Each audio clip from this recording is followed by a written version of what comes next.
감사, 감사, 감사. 이렇게 말씀의 제목으로 함께 은혜를 나누려고 합니다. 감사가 3번 이렇게 놓이는 우리가 읽었던 본문 속에서 1절부터 5절 사이에 감사라고 하는 단어가 실제로 3번 나오기도 합니다. 그래서 이 감사를 우리 전생의 전천후 감사, 전광이라고 하는 목사님이 한 2권의 책을 썼는데, 하나는 백악관을 기도실로 만든 사람 링컨이라는 링컨의 일대기를 신앙적 입장에서 쓴 책이 하나 있고, 또 하나의 책이 또 3권의 책을 썼는데, 그 백화점 왕이었던 사람에 대해서 워너메이커에 대해서 썼고, 그 다음에 또 하나 평생 감사라고 하는 책을 썼어요. 제목이 참 멋지지 않습니까? 우리의 삶이 평생 감사. 오늘 이 감사, 감사, 감사라고 하는 이 3 단어를 그런 측면에서 어제와 오늘과 내일의 감사, 과거 또 현재일 미래에 대한 그러한 선언적인 감사의 삶이 오늘 우리의 삶을 바꿀 줄로 믿습니다. 조금 전에 우리가 찬양을 했습니다. 나의 한숨을 바꾸자. 여러분, 한숨이 바뀌어지고 절망이 바뀌어지고 그리고 낙심하던 것이 불평이 바뀔 수 있는 삶의 변화의 기적은 어디에서 일어나느냐? 감사에서 일어난다고 하는 것입니다. 여러분, 우리가 아까 짧은 영상, 화면이 좀 흐리긴 하지만 영상을 봤습니다. 하나님께서 우리 안에 맑은 생수의 강 같은 은혜를 부어주셨습니다.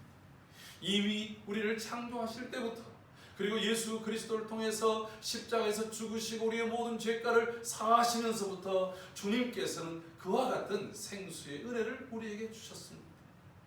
그런데 그 생수의 강 같은 그러한 우리의 삶의 모습이 점점 시커멓게 탁한 모습으로 바뀌어버렸던 것은 무엇입니까? 우리가 사람을 보고 때로는 환경을 보고 내게 주어 닥쳐있는 상황들 때문에 우리가 거기서 낙심하게 되고 좌절하게 되고 그리고 또 불평하게 되고 하나님과 사람들을 원망하게 됐던 그러한 작은 것들이 하나하나 우리의 심령들에게 들어왔을 때에 우리의 심령 안에 기쁨이 사라져요.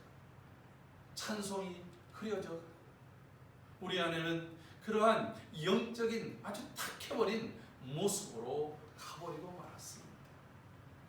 여러분, 성인병에 가장 안 좋은 것이 피가 탁해지는 거잖아요.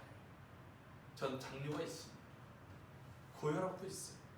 이것들이 합병이 되어지면 가장 문제가 이게 피가 탁해져서 잘 순환이 안 되고 이것이 그래서 뇌경색이나 뇌졸중이나 온갖 그 질병의 근원들이 되어진다고 경고를 주고 있습니다. 그래서 의사를 만나면 운동을 열심히 하십시오. 맵고 짠 거 먹지 마십시오. 그리고 또 몸무게가 늘어나지 않도록 하십시오. 뭐 갖가지 이야기들을 해요. 그 얘기를 다 듣고 나면 인생을 재미없게 사십시오 하는 것처럼 들려지기도 하더라고요. 그런데 여러분, 그럼에도 불구하고 우리의 육체적 건강을 잃게 되면 그 앞서 누리려고 했던 모든 것들을 전혀 아무리 많이 있다 할지라도 누릴 수 없게 된다고 하는 거예요. 우리의 영적 이 혈액도 탁하게 됩니다. 우리의 심령이 탁해지게 되면 진리를 보지 못합니다. 하나님의 은혜가 무엇인지를 제대로 깨닫지를 못합니다. 하나님이 주신 사명과 그 일들을 전혀 감당할 수 없다라고 하는 것입니다. 오늘 그것들을 바꾸는 것, 우리의 탁해진 심령을 바꾸는 것, 뭐라고 그랬어요? 감사라고 했습니다. 오늘 감사가 우리 안에서 회복되어지면서 여러분, 우리의 시각이 바뀌고 우리의 삶의 가치가 바뀌고 우리의 삶의 체계가 바뀌는 그런 기적의 날이 되기를 주의 이름으로 축복합니다. 아멘. 성경에 감사라고 하는 단어가 나오는 것을 제가 이렇게 계속해서 유심히 살펴봤어요. 이 감사를 어디에다가 쓰느냐? 감사를 라는 단어가 나올 때에 99.9%가 하나님을 향해서 쓰는 단어가 바로 감사입니다. 여호와께 감사. 그는 선하시며 그 인자하심이 영원합니다. 우리가 감사라고 하는 단어, 이것이 오늘 회복되어야 되는데, 감사를 먼저 어디를 향해서 해야 되느냐? 하나님을 향한 감사가 온전히 회복되기를 바랍니다. 아니, 사람 사이에도 고마운 일들 많잖아요. 사람 사이에 고마운 일 있으면 우리는 지금 감사합니다 이렇게 써요. 서양 사람들은 뭐든 아주 사소한 것도 땡스 이렇게 얘기해요. 근데 이게 굉장히 좋은 문화 같은데, 또 너무 사소한 것에다 땡스 하다 보니까 이게 이빨림처럼 보여지고 말아요. 그러면 사실 감사라고 하는 말이 우리 지난주에 배웠던 것처럼 그 어원이 어디서 나왔다고요? think, 생각하라는 거예요. 하나님이 나에게 어떤 분이신가? 하나님은 나에게 어떤 일을 하셨는가? 하나님과의 그런 관계 속에서 깊은 생각, 깊은 묵상 속에서 나오는 우리의 표현이 감사라고 합니다. 또 특별히 성경에서 그런데 제가 왜 99.9%라고 얘기를 했냐면, 딱 한 군데 사람에게 감사의 단어를 쓴 적이 있어요. 사도행전 25장에 보면 사도 바울이 유대인들에게 붙들려서 몰배를 맞습니다. 그때 성전 근방에 지키고 있던 천부장이 이 바울을 체포합니다. 그리고 체포를 해서 그를 때리려고 합니다. 그러니까 바울이, 아니, 당신들은 로마 시민인 나를 죄도 묻지도 않고 그러냐? 그러니까 이 사람이 깜짝 놀란 거예요. 아니, 당신이 로마 시민이란 말이에요? 당신은 어떻게 로마 시민이 됐어? 나는 많은 돈을 줘서 로마 시민권을 샀는데 당신도 그랬어? 나는 태어나면서부터 로마 시민이 되었어. 그러니까 더 놀린 거예요. 그래서 그를 그 유대인들에게 내두지 않고 또 이제 함부로 대하지 않고 총독에게 데려갑니다. 그래서 이제 예루살렘에서 떨어져 있는 가이사라라고 하는 해변가에 있는 총독 그 관저가 있는 그곳에다가 구금을 합니다. 그리고 그곳에다가 총독 앞에서 유대인들의 대표들을 불러서 이제 함께 이 바울에 대해서 죄를 묻고 있어요. 그 제사장들과 바리새인들의 대표로 온 사람이 변호사 더둘로라는 사람이 와가지고 총독에게 이렇게 얘기합니다. 베스도 총독이요, 당신이 우리의 총독이 돼서 우리의 삶이 개량됐습니다. 이에 대해서 내가 얼마나 우리가 감사무지하게 생각하는지 모릅니다. 이러면서 마치 이 이스라엘 사람들이 감사를 오직 하나님께 드렸던 그 단어를 이 총독에게 그렇게 하는 거예요. 여러분, 총독이 유대인들의 문화를 알기 때문에 자기를 마치 하나님과 동급으로 취급해 줄 때 얼마나 그 기분이 좋았겠습니까? 근데 그 기분이 좋다는 얘기는 뭔가 이 사람들이 꿍꿍이가 있었기 때문이지 않겠어요? 그걸 알고 있어요. 또 하나는 하나님께는 감사하는데 하나님이 기뻐하지 않은 감사가 있어요. 누가복음 18장에 보면 기도에 대한 얘기가 나오는데 그 중에서 한 바리새인과 한 세리가 기도를 합니다. 세리는 성전 들어가지도 못하고 땅바닥에 엎드려서 눈물로 기도해요. 하나님, 내가 또 정말 죄인입니다. 나를 불쌍히 여겨주세요 하고 눈물로 기도해요. 그가 하나님 앞에 나올 때는 하나님께 간구하고 구하고 또 해결하기를 원하는 여러 가지 것들이 있겠지요. 그러나 그거조차도 말도 못하고, 하나님, 나는 죄인입니다. 모든 사람들이 다 손가락질하는 죄인입니다. 나도 그렇게 생각합니다. 그렇게 기도를 했어요. 근데 그 옆에 있던 바리새인은 큰 소리로 이렇게 기도합니다. 하나님 감사합니다. 나는 저 죄인들과 같지 아니해서 나는 항상 안식일을 지키고 또 일주일에 2번씩 금식하고 11조도 철저히 하고 하나님의 율법을 따라서 살게 하시니 감사합니다. 이렇게 기도했어요. 주님께서 두 사람의 기도를 들으시고 하나님으로부터 응답을 받은 사람은 세리였다라고 말씀을 하십니다. 그러니까 바리새인은 감사를 크게 외쳤지만 사실 그 감사는 정말 하나님의 은혜를 깊이 생각하는 가운데 내 마음 중심에서부터 우러나오는 진정한 감사가 아니라 가짜 감사였다는 것을 반증해 주고 있어. 오늘 이 시편 138편을 기록한 다윗은 이렇게 말합니다. 하나님 여호와여, 내가 전심으로 하나님께 감사합니다. 여러분 1절 말씀 한번 같이 볼까요? 다 같이 읽습니다. 내가 전심으로 주께 감사하며 신들 앞에서 주께 찬송하리이다. 여러분 다윗이 내가 전심으로 온 마음으로 내가 모든 것들을 다해서 하나님께 감사합니다. 이렇게 선언했어요. 여러분 다윗은 정말 하나님의 그 은혜에 대한 감사가 그의 삶 전체에 가득 차 있어요. 저는 여러분의 삶 속에 어떤 삶과 환경을 만나든지 간에 이 감사가 충만하기를 주의 이름으로 축복합니다. 우리가 감사하면 사실 한 가지 내가 뭘 얻었을 때, 승진했을 때, 취업했을 때, 진학했을 때, 또 차를 샀을 때, 집을 샀을 때 다 감사의 조건들이 되지요. 그런데 여러분, 그럼 차를 사지 못했을 때는 어떻습니까? 내가 건강하지 못했을 때는 어떻습니까? 내가 취업하지 못했을 때는 어떻습니까? 내가 진학하지 못했을 때는 어떻습니까? 앞서 얘기했죠. 우리의 감사라고 하는 것이 그런 조건적이고 환경적인 것들만 되면 그러면 좋을 때는 감사하고 좋지 않을 때는 원망하고 불평합니까? 아까 원망하고 불평하면 우리의 영적인 이 생수의 혈액이 탁해지지 않습니까? 오늘 전심으로 감사한다는 것은 모든 상황 속에서도 모든 환경 속에서도 모든 여건 가운데서도 전천후적으로 감사한다고 하는 표현입니다. 여러분 다윗이 사실 자기의 삶 속에서 승리하고 대적이 떠나고 원수들을 다 이겼을 때는 감사보다는 하나님 영광을 받으소서, 하나님이 하셨습니다, 이렇게 얘기를 해요. 오늘 이 시편 138편은 어떤 상황이냐, 우리 한번 이 본문 속에서 7절을 읽어보도록 하겠습니다. 7절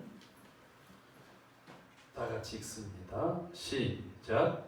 내가 환난 중에 다닐지라도 주께서 나를 살아나게 하시고 주의 손을 펴사 내 원수들의 분노를 막으시며 주의 오른손이 나를 구원하시리이다. 아멘. 여러분 지금 다윗이 뭐라고 얘기하냐면 내가 환난 중에 다닐지라도, 그러니까 지금 상황이 어떤 상황이라는 거예요? 환난과 역경과 온갖 고난 그 어려움 속에서, 그러니까 실제적으로 보면 그가 왕이 되기 전이었어요. 사울에게 쫓김을 당하고 블레셋의 위험을 당하기도 하고 아말렉의 침공을 받아서 자신의 아내와 자녀들 그리고 신하들의 모든 그 가식구들과 재산을 다 빼앗기는 그런 절체절명의 상황들을 그가 겪을 때에도 그가 하나님을 힘입어서 그가 다시 새 힘을 얻었다고 한 것처럼 그때에 그가 했던 게 뭐라고요? 감사했다. 그것을 얻기 전에 감사한 거예요. 환난을 넘기 전에 감사한 거예요. 여전히 우리가 하나님을 볼 수 있으며 하나님이 내 하나님 되심에 하나님이 나의 능력이심에 우리의 입술이 그것을 생각할 때 감사하는 것입니다. 할렐루야. 우리 고사성어에 그런 말 있지 않습니까? 인생 만사라고 하는 것이 새옹지만하는 말이었습니다. 여러분 새옹이라는 말은 변방에 사는 한 늙은이하고 말과 엉켜있는 호사입니다. 이 새옹이라는 말이 변방의 늙은이라는 말이에요. 여러분 변방이라는 것은 다른 나라하고의 접경지, 다른 나라의 접경지라고 하는 얘기는 뭐냐면 늘 침략과 침범이 있고 전쟁의 위험이 있는 곳이고 중앙정부로부터는 보호가 별로 없는 곳이에요. 그런 곳에 한 노인이 어느 날 말 한 마리를 샀습니다. 말을 보면서 흐뭇했어요. 여러분 이 말은 농사 또 짐을 끌 때에 때로는 짐을 이끌어주기도 하고, 말을 타고 사냥을 나갈 때는 또 먼 길까지 갈 수 있게끔 하는 아주 또 좋은 교통의 수단이 되기도 하고, 이 말을 보면서 자신의 삶에 큰 위로와 힘을 얻었어요. 그런데 어느 날 이 준마가 우리를 박차고 도망가 버리고 말았어요. 사람들이 그 집에 얼마나 이 귀하게 여겼던 말인데 이게 없어졌으니까 마음이 허탈하겠어요. 그러니까 사람들이 막 와서 위로합니다. 아이고 안 됐다고, 그러나 힘내시라고. 근데 이 노인네가 준마를 그렇게 그냥 도망가 버렸으니 얼마나 마음이 허탈하겠어요. 그런데 이 노인이 그럽니다. 아유 괜찮아요. 그것이 또 혹시 제게 복이 될지 어떻게 알아요? 그러고서 그냥 지나쳤어요. 사람들이 아유 너무 큰 걸 잊어버리니까 사람도 저렇게 실성하나 보다 그렇게 생각하고 넘어갔겠지요. 그런데 한 1년여 지났더니 그 도망갔던 말이 다시 지 집으로 찾아옵니다. 찾아오는데 혼자 하지 않고 지 짝을 찾아서 새끼까지 쳐가지고 온 거예요. 그러니까 사람들, 동네 사람들이 아이고 이번에는 막 가서 아이고 좋겠다고 노인을 막 축복하고 막 격려하고 막 그러는 거예요. 그랬더니 또 노인이 그랬어요. 아유 벌려. 또 때로는 그것이 또 화가 될 수도 있지요. 그러고 있는데 그 집의 아들이 말이 이제 그냥 3마리가 됐으니까 그 중에 이제 말을 한 마리를 타고 폼을 지면서 팍 달리다가 너무 폼을 내다가 말에서 떨어져요. 다리가 부러져 버렸어요. 지금처럼 병원이 정형외과가 있는 것도 아니고 그냥 다리가 부러져서 갑자기 쩔뚝거리가 된 거예요. 불구가 된 것입니다. 그러니까 동네 사람들이 또 와가지고 아이고 그냥 말 들어와서 좋은 줄 알았더니 또 그냥 그게 저렇게 또 다리 병신 됐으니 어쩌면 좋아요. 그랬더니 또 노인네가 그러는 거예요. 아유 괜찮아요. 또 그것이 복이 될 수도 있지요. 그랬다는 거예요. 근데 이제 그 다음에 그곳에 전쟁이 일어났어요. 전쟁이 일어나니까 젊은이들이 다 징집이 돼가지고 나가서 싸우다가 컵한테는 다 죽었어요. 근데 그 집 아들은 다리가 부러져서 쫄뚝발이가 됐으니 전쟁에 나가지 못해가지고 죽지 않았다. 여러분, 이 이야기를 통해서 무엇을 느끼십니까? 참 인생이라고 하는 건 알 수 없다는 얘기를 첫째는 우리가 볼 수 있습니다. 그러니까 너무 우리에게 닥친 일에 대해서 일희일비하지 말라라고 하는 것을 사실 가르쳐 주기 위해서 이 이야기가 들려집니다. 근데 저는 이것을 신앙적 입장에서 이렇게 생각합니다. 여러분, 우리의 앞날은 우리는 모릅니다. 그러나 우리의 하나님, 우리의 앞길을 창조하시고 우리의 앞날을 예비하신 하나님께서는 우리를 가장 인자하시고 선하게 인도하시는 분이십니다. 그러므로 어떤 환경을 당하든지 간에 감사하십시오. 모든 상황들 우리가 감사라고 하는 것이 앞서 말씀드렸던 것처럼 내가 승진하고 내가 또 진학하고 내가 더 많은 그러한 돈을 벌고 내가 계획했던 일들이 이루어졌을 때만이 감사가 아니라 혹 그와 반대되는 상황이 온다 할지라도 여전히 하나님이 나의 하나님 되시고 하나님이 내 길을 예비하시고 나를 이끌어 가시고 나를 붙드시기에 그 하나님을 바라보면서 하나님으로 인해서 우리 안에서는 결코 포기하지 않는 감사가 우리 속에서 샘물처럼 솟아나기를 주의 이름으로 축복합니다. 오늘 다윗도 그런 측면에서 감사를 고백하는 이유가 몇 가지 있습니다. 우리가 4가지를 찾아보겠는데 먼저 2절을 같이 읽습니다. 2절 말씀 함께 읽을까요? 내가 주의 성전을 향하여 예배하며 주의 인자하심과 성실하심으로 말미암아 주의 이름에 감사하오리니 이는 주께서 주의 말씀을 모든 주의 이름보다 높게 하셨습니다. 아멘. 다윗이 오늘 감사합니다. 전심으로 매 순간마다 매 상황마다 모든 일들마다 다 감사할 수 있었던 것은 상황을 본 것이 아니었어요. 환경을 본 것이 아니었어요. 하나님께 집중하는 것이었습니다. 하나님이 어떤 분이시라고요? 하나님은 인자하시고 성실하신 분이십니다. 할렐루야. 하나님은 나에게 풍성한 사랑, 그런 나에 대해서 하나님은 한치의 오차도 없으시고 한순간도 내게서 눈을 떼지 아니하시고, 여러분 영원토록 주님 우리를 지키신다고 그랬어요. 우리를 향하신 주의 눈이 다른 데로 시선을 돌리지 아니하신다고 하셨어요. 심지어는 주님께서 내가 세상 끝날 날까지 너희와 항상 함께 하시겠다고 약속하셨어요. 그 하나님의 사랑하심과 그 하나님의 인자하심, 성실하심이 너무나도 크기 때문에 여러분 어려움을 당할 때는 하나님이 이 어려움의 이 사망의 음침한 골짜기를 통과해서 내 눈에는 지금 보이지 않고 어둠밖에 안 보이고 내 눈에는 적막한 상처럼 보이지만 하나님께서는 이것 지난 다음에 쉴만한 물가와 그리고 잔잔한 푸른 초장으로 우리를 인도하시는 거예요. 아예 하나님께 그냥 맡기고 기대하는, 하나님을 기대하는 것입니다.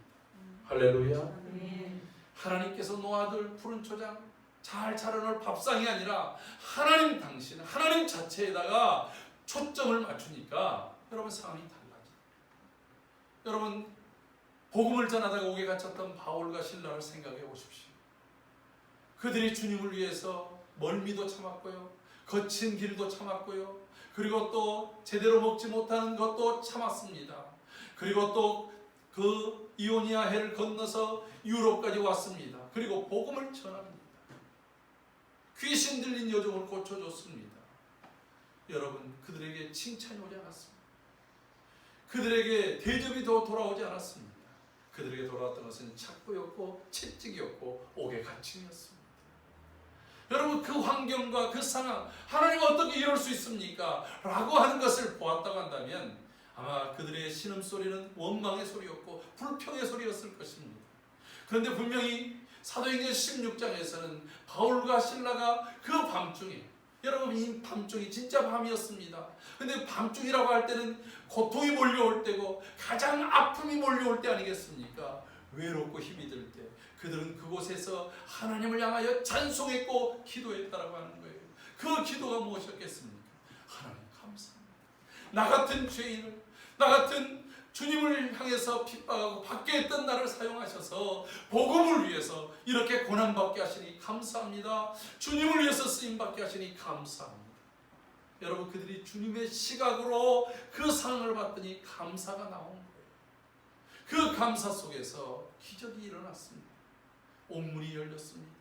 그들의 수갑과 착고가 풀렸습니다. 여러분 더 놀라웠던 것은 막무가내로 그들을 때렸던 간수들의 마음이 열렸다라고 하는 것입니다. 복음이 그 수갑에 들어갔고 유럽의 교회를 세우는 첫 지름길이 됐다라고 하는 거예요. 여러분 우리의 시각이 바뀌면, 하나님께로 향해서 집중해 있으면 우리의 환경이 문제가 되지 않고 상황이 문제되지 않는다라고 하죠. 아멘. 우리가 상황들과 형편들을 보고 한다면 저도 열받을 일들이 얼마나 많겠어요. 여러분과 더불어서 요 최근에 정부에서 부동산 정책을 발표를 했어요. 그랬더니 부동산 가격이 더 올라갔대요.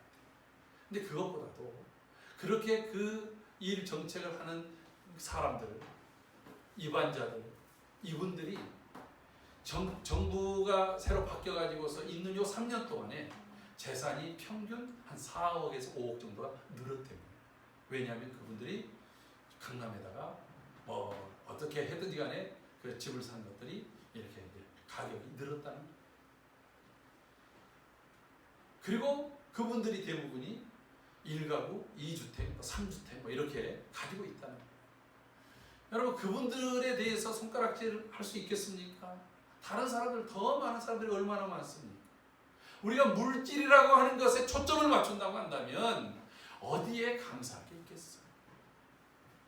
우리의 상황들을 남과 비교하는 것에다가 초점을 맞춘다고 한다면 오히려 좌절과 낙심의 것들이 더 많을 것입니다.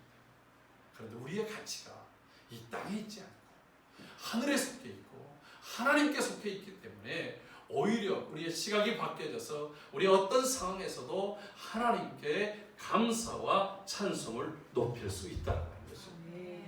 하나님은 우리에게 인자하시고 우리를 대하시는 모든 일들이 성실하신 하나님이십니다.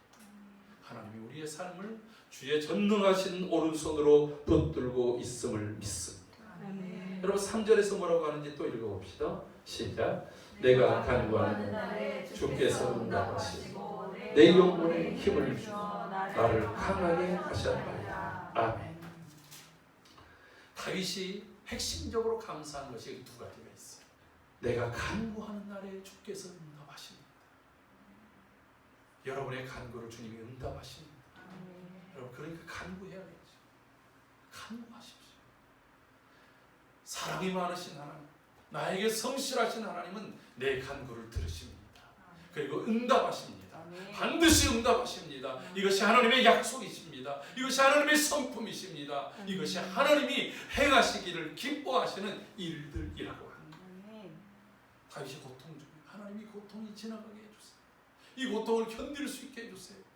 내가 아직 사명이 끝나지 않았는데 이 사망의 음침한 골짜기에서 죽지 않고 벗어나게 하옵소서. 그때마다 하나님이 넘어질 것 같은데 넘어지지 않고 쓰러질 것 같은데 쓰러지지 않고 다시 그들을 힘주어서 일으켜 세우시는 하나님을 그는 매 순간마다 경험했던 것입니다. 여러분 다윗이 암만 싸움을 잘한다고 해서 다윗의 능력으로 한 번도 패하지 않았고 싸워서 이겼겠습니까? 그가 첫 싸움으로 나갔던 골리앗과의 싸움이 그의 능력으로 이겼다고 생각하십니까? 분명히 모든 조건은 다윗이 불리했어요. 키와 신장도 불리했습니다. 싸움의 전적도 불리했습니다. 그를 막고 있는 그러한 방어 체계도 불리했고 무기도 불리했습니다. 그가 가지고 있었던 것은 오직 만군의 여호와의 하나님 그 이름 한 번뿐이었습니다. 그가 하나님의 이름으로 나갈 때에 하나님이 그에게 승리케 하신 것입니다. 아멘. 할렐루야. 아멘. 그를 건지신 것입니다. 그리고 그로 하여금 승리케 하셨다라고 하는 것입니다. 오늘 우리의 삶에도 마찬가지입니다. 우리가 무엇을 구하든지 간에 하나님이 반드시 응답하시고 또 응답하실 줄로 믿습니다. 아멘. 여러분 응답의 주인공들이 되십시오. 아멘. 지난 금요일에 우리가 함께 금요기도에 모여서 기도하면서 제 기도의 제목을 내놨어요. 요즘 이제 오는 분들이 많지 않기 때문에 각자 기도의 제목을 또 함께 이렇게 나누는데 기도의 제목으로 내는 것은 이번에는 제가 시편 128편에 있는 약속의 말씀이 우리 교회 성도들에게 이 후반기에는 열매로 나타나게 하여 주시기를 기도했습니다. 집에 가서 시편 128편 열심히 읽어보고 하나님 이렇게 주세요 하고서 여러분 그렇게 간구해 보십시오. 여호와를 경외하는 자들에게 복이 있다. 그들이 손이 수고한 대로 먹을 것이다. 풍성하게 할 것이다. 그들이 예루살렘에서 그들의 가정이 안에는 결실한 포도나무 같고 밥상에 돌린 어린 자녀들은 어린 감람나무 같은 소망이 있어요. 화목이 있어요. 화평이 있어요. 뿐만 아니라 시온에서 하나님 복을 주셔서 기도에 응답을 하시고 자손을 보게 하는 장수의 복을 주시고 그에게 평강을 허락하시는 하나님의 은혜가 우리 성도들에게 삶 속에서 경험되고 고백되어지게 하여 주옵소서. 저는 하나님께서 그렇게 응답하실 줄로 믿습니다. 아멘. 응답은 이제 여러분들이 받으셔야 돼요. 여러분들이 함께 믿음으로 아멘하고 같이 구해야 됩니다. 하나님의 응답이 다윗에게 있었던 거예요. 뿐만 아니라 그가 그렇게 얘기하잖아요. 내 영혼에 힘을 주셔서 나로 강하게 하셨습니다. 여러분 강하게 한다고 해서 다윗이 갑자기 키가 골리앗처럼 자란 거 아닙니다. 막 더 큰 근육질이 된 것은 아닙니다. 여러분 그래도 사람이 가장 남자다운 사람 하면 다윗을 얘기해요. 그래서 미켈란젤로가 데비드상을 만든 거 아니에요. 가장 인간적인 모습, 가장 멋진 모습. 그러나 다윗이 꼭 그렇게 생겼는지 안 생겼는지는 몰라도 최소한 하나님께서 그의 날마다 힘이 되셨고 날마다 그를 강하게 하신 것은 분명한 거예요. 우리가 다윗이 가장 좋아했던 그 시가 시편 18편 아닙니까? 나의 힘이 되신 여호와여 내가 주를 사랑하나이다. 늘 하나님은 다윗의 힘이 되셨어요. 다윗이 위태할 때는 그의 방패가 되어주시고 그를 견고하게 할 때는 산성이 되어주시고 그리고 또한 그가 공격할 때는 칼날이 되어주시고 그의 승리가 되어주셨던 것입니다. 사랑하는 성도 여러분, 여러분의 삶의 현장이 어디이든지 간에 무슨 일을 행해 나가든지 간에 하나님이 여러분들의 힘이 되셔서 지혜의 힘이 되시고 일의 힘이 되시고 그 모든 능률의 힘이 되셔서 여러분들의 삶 속에서 두각이 드러나는 이 후반 후반기의 삶이 되기를 주의 이름으로 축복합니다. 아멘. 마지막으로 그가 감사했던 것이 무엇입니까? 4절 말씀 우리 또 읽어볼까요? 여호와여 세상의 모든 왕들이 주께 감사함은 그들이 주의 입의 말씀을 들음이오며. 아멘. 사랑하는 성도 여러분, 그들이 주의 말씀을 듣습니다. 주의 말씀. 여러분, 주의 말씀을 듣는다는 것이 무엇입니까? 생명을 듣는 거예요. 진리를 듣는 거예요.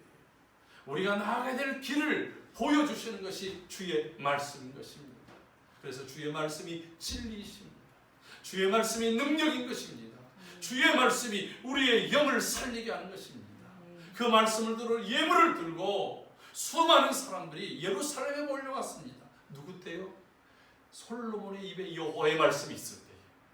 여러분, 솔로몬의 지혜가 누가 주신 것입니까? 하나님이 주신 것이고 하나님의 마음이고 하나님의 생각이었습니다. 그것을 들으려고 온 것입니다. 하나님의 말씀이 여러분들 가운데 있기를 주의 이름으로 축복합니다. 오늘 우리 집사님이 기도할 때 매일 아침마다 주시는 오늘의 말씀이 우리의 삶, 매일 주마다 듣는 설교의 말씀이 우리의 심기에 잘 박혀져서 그 말씀이 나의 능력이 되고 나의 삶이 되고 나의 힘이 되어질 때에 우리의 영을 살리게 하고 이 시대에서 빛나게 하는 명성과 칭찬을 얻는 그런 거룩한 삶을 살게 하는 비결이 하나님의 말씀 가운데 있다고 하는 거예요. 여러분, 인터넷을 찾아보십시오. 유튜브를 찾아보십시오. 수많은 설교들이 있지만 정말 살아있어 하나님이 내게 하시는 말씀을 내가 붙들고 나가고 있는가? 말씀의 홍수 속에서 정말 말씀, 진정한 말씀들이 정말 가라고 있는 이 시대 속에 생수의 말씀을 붙들고 사십시오. 이따 광고 시간에 말씀하겠습니다만 이 7월달이 우리 영적인 체질로 바꾸는 것, 우리가 거룩해지는 것은 오직 하나님의 말씀과 기도 아니겠어요? 그래서 매 시간 매일 저녁마다 이 7월 한 달 동안 우리 기도합시다. 있는 곳에서 가능하면 교회 오셔서 기도하면 같이 기도하겠습니다. 여러분, 매일 말씀을 아침에도 읽고 다시 저녁에 자기 전에 한 번 더 묵상해 보십시오. 아침에 깨달았던 것이 저녁에는 새롭게 깨달을 수 있고 아침에 보지 못했던 것을 다시 보게 하시는 하나님의 은혜가 있게 될 줄로 믿습니다. 중요한 것은 하나님의 말씀이 순간순간마다 내 삶 속에서 능력으로 역사하고 내 삶의 힘으로 좌정에 있어야 된다라고 하는 것입니다. 다른 것이 나를 지배하는 것이 아니라, 다른 생각이 나를 이끌어가는 것이 아니라 하나님의 말씀이 나를 지배하고 나의 삶을 이끌어가는 이 7월 한 달이 되기를 주의 이름으로 축복합니다. 여러분, 사실 이 맥주 감사주일이라는 것이 많은 사람들이 의구심을 가져요. 왜냐하면 성경적으로도 이 맥주절이 맞지가 않아요. 왜? 유대인들에게 맥주절이라고 하는 것은 6월절 다음에 50일이란 말이에요. 우리가 소위 말하는 성령 강림주 6월달에 보냈잖아요. 그날이 맥주절이에요. 그런데 우리 7월 첫째 주를 맥주절로 지금 삼고 있어요. 그럼 이 과거처럼 6월달에 다 보리배기 하고 밀배기 해가지고 거둬들인 다음에 이 농사 중심의 시대도 아닌데 맥주절을 합니까? 여러분, 우리의 믿음의 선조들이 그런 것들을 결정할 때 그때는 농사적인 부분과 그리고 또 1년의 이 절반에다가 갖다 놓는 이유가 있어요. 저는 그래서 칼럼에다가 여러분 인생의 하프타임, 우리의 신앙의 하프타임이라고 하는 것을 두었어요.